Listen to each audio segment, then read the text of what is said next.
تو اللہ جل شانہ نے واقعہ معراج کے حوالے سے باقاعدہ قرآن میں ذکر فرمایا ہے، سورہ اسراء میں، اس کو سورہ بنی اسرائیل بھی کہتے ہیں۔ اللہ جل شانہ ارشاد فرما رہا ہے کہ سبحان الذی اسریٰ، پاک ہے وہ ذات جس نے سیر کروائی، بعبدہ اپنے بندہ خاص کو، لیلا رات کے مختصر حصہ میں،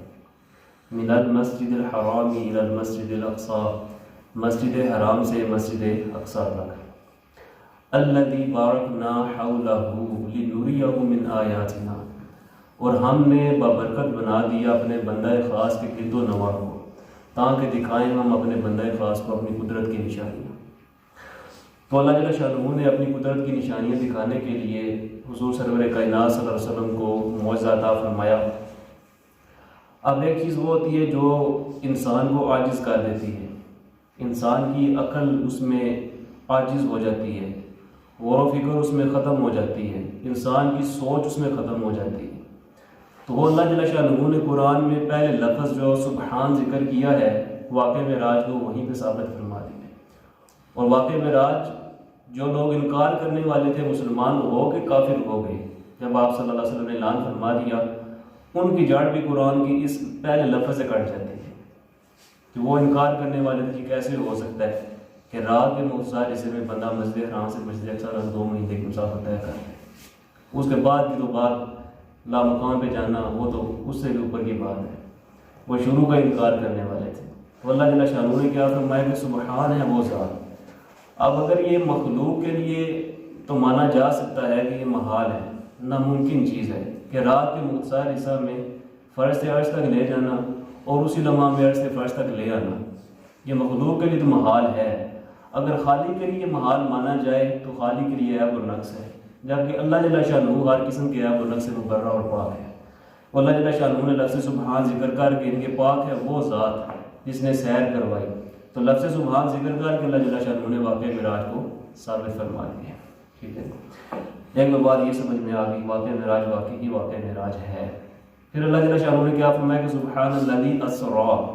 پاک ہے وہ ذات جس نے سیر کروائی۔ اب ایک ہوتا ہے سفر، ایک ہوتی ہے سیر، دونوں میں فرق ہوتا ہے۔ سفر میں افراتفری ہوتی ہے، انسان کو اپنے کام کی طرف اتنی زیادہ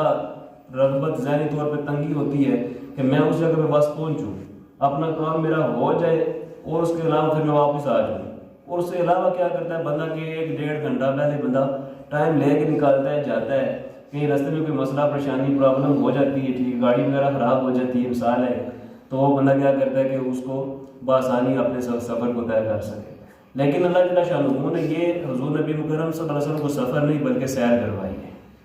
سبحان الذی اسریٰ، اب لفظ اسریٰ قرآن میں استعمال کیا گیا ہے، یہ لغت عرب اور محاورات عرب میں یہ سیر کے لیے استعمال کیا جاتا ہے، سفر کے لیے نہیں کیا جاتا۔ ایک وہ بات یہ،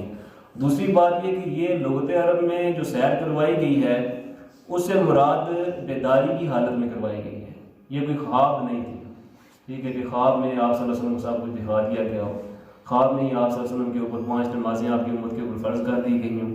یا پھر جتنے بھی معاملات تھے انبیاء کے ساتھ ملنا، ٹھیک ہے، یہ سارے معاملات جتنے بھی طے پائے سارے کے سارے جاگتی آنکھ کے ذریعے طے پائے، سوتی ہوئی آنکھ کے ذریعے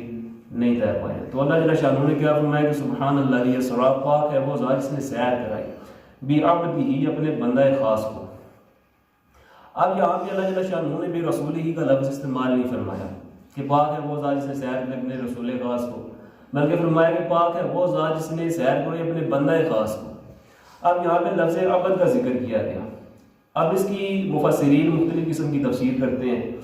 ایک تو یہ تفسیر کی جاتی ہے کہ عبد کا لفظ اس لیے استعمال کیا گیا کیونکہ نبی کریم صلی اللہ علیہ وسلم سے اللہ جل شانہ نے اس موقع پر پوچھا کہ میں آپ کو کس نام سے سرفراز فرماؤں، تو آپ صلی اللہ علیہ وسلم نے ارشاد فرمایا کہ یا اللہ تو مجھے اپنا بندہ ہونے کی نسبت سرفراز فرما۔ تو اس وجہ سے اللہ جل شانہ نے کیا کیا کہ حضور خاتم النبیین صلی اللہ علیہ وسلم کو کیا کیا کہ بعبدہ اپنے بندے خاص ہونے سے نسبت دی۔ اب دوسری وجہ یہ تھی کہ یہ جو موقع تھا یہ اللہ کی طرف سے بندوں کی طرف آنے کا موقع نہیں تھا، بلکہ یہ بندوں کی طرف سے اللہ کی طرف جانے کا موقع تھا، تو اس لیے عبد کا ذکر کیا، بندہ ہونے کا ذکر کیا، ٹھیک ہے۔ اور تیسری وجہ یہ تھی کہ یہاں پہ جو عیسائی لوگ تھے ان کی جڑ کٹ جاتی ہے، انہوں نے کیا کیا، عیسیٰ علیہ السلام کو خدا اور خدا کا بیٹا ماننا شروع کر دیا، ٹھیک ہے، ان کے جو اللہ جل شانہ نے معجزات ان کو عطا فرمائے ہوئے تھے، وہ ان کے بندہ ہونے میں شرم اور عار محسوس کرتے تھے۔ تو حضور نبی مکرم صلی اللہ علیہ وسلم نے یہ چیز ثابت فرما دی کہ بندہ ہونے میں کوئی عار و شرم نہیں ہے، بلکہ اس عاجزی کی وجہ سے اللہ جل شانہ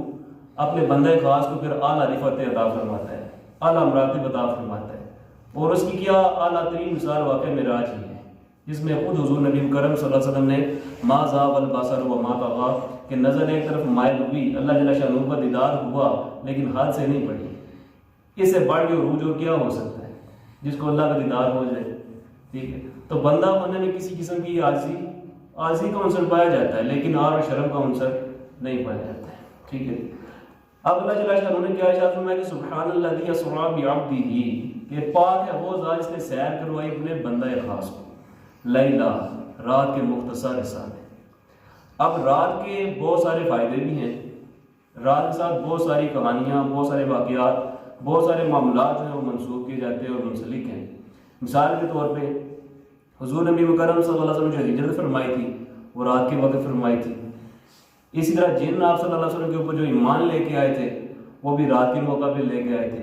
رات کی تاریکی میں دیکھنے سے انسان کی نظر پڑتی ہے، راز و نیاز کی اکثر جو باتیں ہوتی ہیں وہ رات کے وقت ہوتی ہیں، تو یہ بھی ایک راز و نیاز کی بات تھی کہ اللہ جل شانہ نے حضور نبی کرم صلی اللہ علیہ وسلم کو رات کا وہ وقت طے پایا کہ جس میں آپ صلی اللہ علیہ وسلم کو سیر معراج کروائی تھی، ٹھیک ہے۔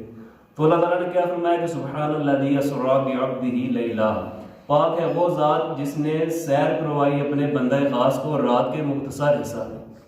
ٹھیک ہے۔ اب وہ مختصر حصہ کتنا ہے؟ ایک روایت کے مطابق یہ ہے کہ آپ صلی اللہ علیہ وسلم 27 سال تک واقع معراج میں سیر کرتے رہے، ٹھیک، کیونکہ جب آپ صلی اللہ علیہ وسلم اس دنیا سے لامکان کی طرف عروج فرما کے پہلے آسمان سے بھی اوپر تشریف لے گئے، ساتوں آسمانوں کی سیر، اس کے اوپر پر سدرۃ المنتہا، پھر آگے لامکان، ٹھیک ہے، تو پیچھے کا جتنا بھی نظام تھا، جتنے نفسا نفسی افراتفری تھی وہ اپنی جگہ پر رک گئی تھی۔ دنیا کا ہر ایک چیز، حتیٰ کہ آپ صلی اللہ علیہ وسلم جس پانی سے وضو فرمایا تھا اس کا پانی بھی رک گیا تھا، وہ جو دروازہ تھا اس کی جو ہلتی کنڈی تھی وہ بھی اپنی جگہ پہ رک گئی تھی، جو بستر جہاں سے آپ صلی اللہ علیہ وسلم کو اٹھایا گیا تھا وہ اپنی جگہ پہ گرم تھا، دنیا کا نظام روک دیا گیا تھا آپ صلی اللہ علیہ وسلم کی اس جہان فانی سے نکل جانے کے بعد۔ جب آپ صلی اللہ علیہ وسلم دوبارہ پھر آئے اس جہان میں واپس تو اللہ تعالیٰ نے پھر وہی نظام دوبارہ جاری فرما دیا۔ تو آج کا جو مختصر حصہ ہے اس میں ہمیں یہ بات پتہ چل گئی کہ ایک تو اللہ جل شانہ نے آپ صلی اللہ علیہ وسلم کو واقع معراج کا معجزہ عطا فرمایا ہے، لفظ سبحان ذکر کر کے ثابت ہو گیا۔ پھر آپ صلی اللہ علیہ وسلم کے لیے جو بعبدہ کا لفظ استعمال کیا گیا ہے اس کی بھی سمجھ آئی۔ پھر اسریٰ میں سیر کروائے گی، سفر نہیں کروائے گی، ٹھیک ہے۔ اور اسی طرح پھر رات کا وقت، یہ بھی اللہ جل شانہ کی ایک حکمت کاملہ ہے جس کی وجہ سے اللہ جل شانہ نے اس کو مختصر فرما دیا ہے۔